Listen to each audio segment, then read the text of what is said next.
I believe this proposal will risk widening the inequality gap in our society. And here's why. Because if we are being honest, who are the people most likely to possess dual citizenship?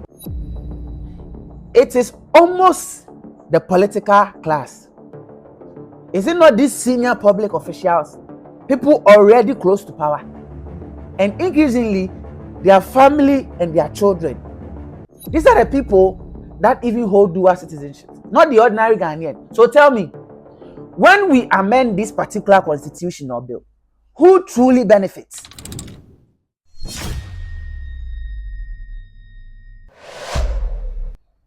You see, there are jobs that run an economy, and there are jobs that protect a nation. You see, these are not the same. A consultant, for instance, can resign tomorrow at any point in time. A CEO can leave for another company. A businessman can relocate. But talking of a minister of defense, a minister of finance, a member of parliament, an interior minister, or any other ministerial and parliamentary positions, these are not ordinary positions and jobs. These are positions upon which the survival, security, and future of an entire country depends on. But here is my point of view. If I had the power to decide, I would never allow anyone with allegiance to another country occupy Ghana's highest sovereign offices. Now hear me out. This entire debate began after Parliament considered amending Ghana's constitution to allow dual citizens to occupy positions currently restricted under Article 94, Section 2.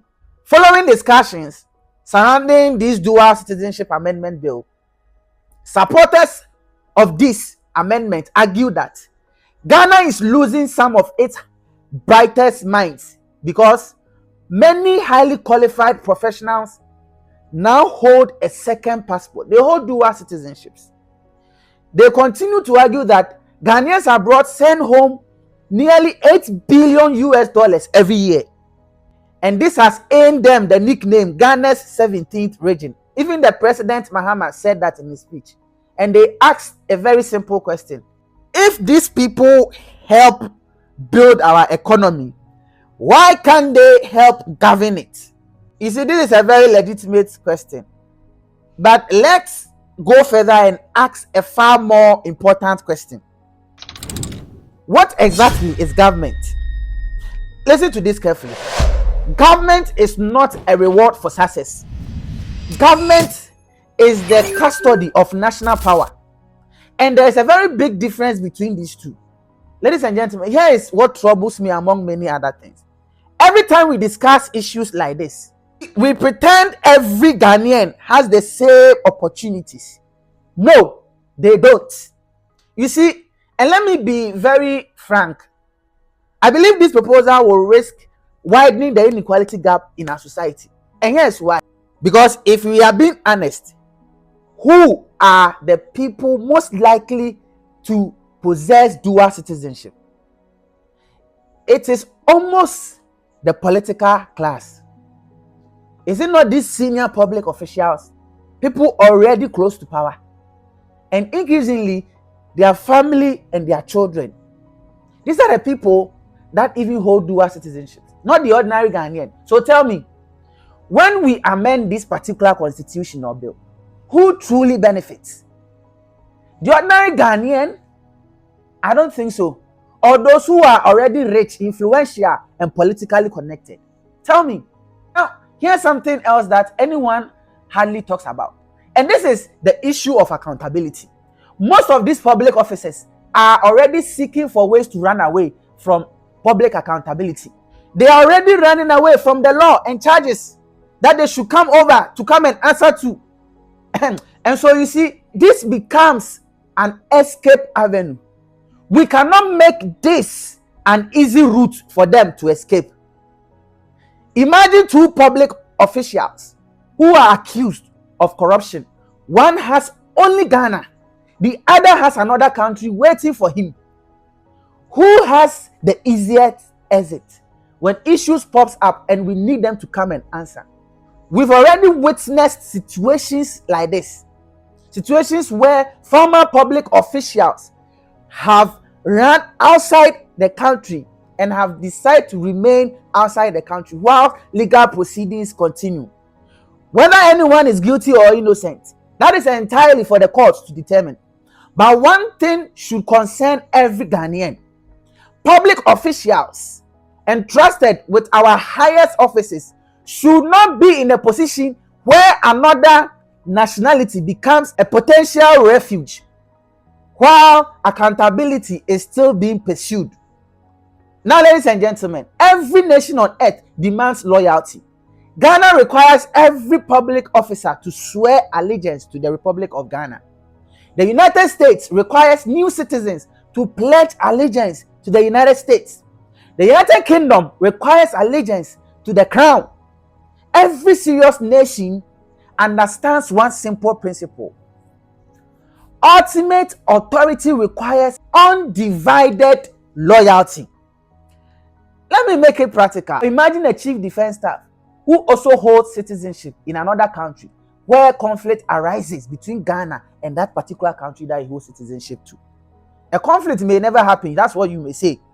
But national security is not built on hoping conflicts never happen.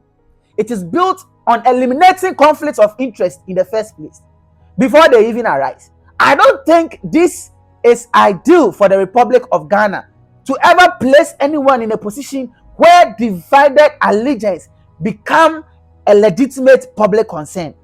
National security is built on trust, and trust should never require guesswork. Ladies and gentlemen, as a student of the good book, as I have always been, let me add this. Matthew chapter 7 verse 24 says, no one can serve two masters. Whether you approach this from the religious angle, the constitutional law, or political science, wherever your principle remains, you see, this principle remains remarkably similar. Ultimate authority demands undivided allegiance.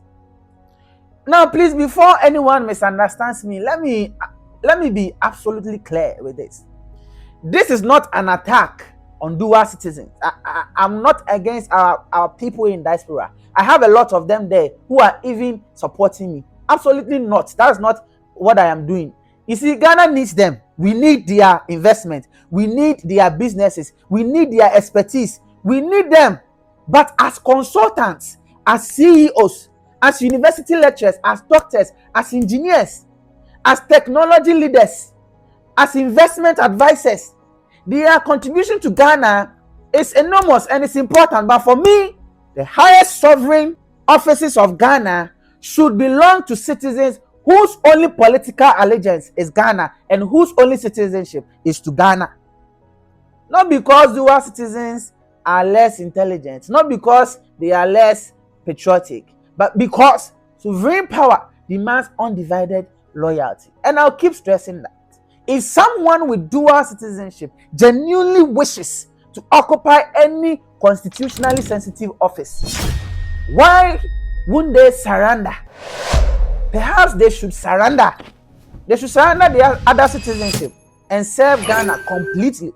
Because the highest offices of a nation should never be occupied under divided sovereignty. They should be occupied with undivided commitment. Ladies and gentlemen, at this point, I end it. Thank you so much for your time.